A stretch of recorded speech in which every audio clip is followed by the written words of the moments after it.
Profile picture হিসেবেও নিজেদের ছবি সেভ করা জায়েজ নাই।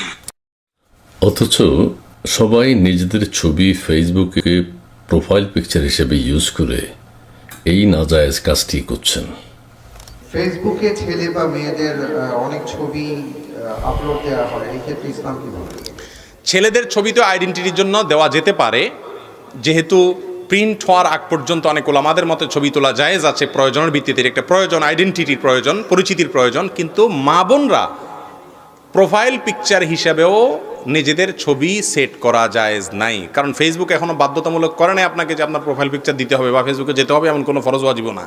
অতএব মেয়েরা যদি নিজেদের কোনো ছবি, উন্মুক্ত কোনো ছবি, সেটা মুখ খোলা হোক অথবা যেভাবেই হোক, এটা যদি ফেসবুকে আপলোড করেন প্রোফাইল পিকচার হিসাবে, অথবা এমনি আজকাল দেখা যায় যে এমনিতেই ফুর্তি পার্তার ছবি, একটু ওই হোটেলে দুজন মিলে একটু এক কাপ কফি খাইছে, ওইটাও ছবি তুলে দেয় অমুক হোটেলে খাইতেছি।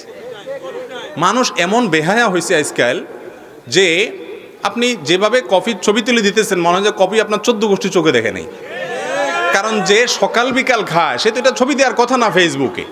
এটা মহিলা পুরুষ না, এক্ষেত্রে একই হামাম্মে সারে নাঙ্গে, এক্ষেত্রে সবাই এক, ঠিক না বে ঠিক?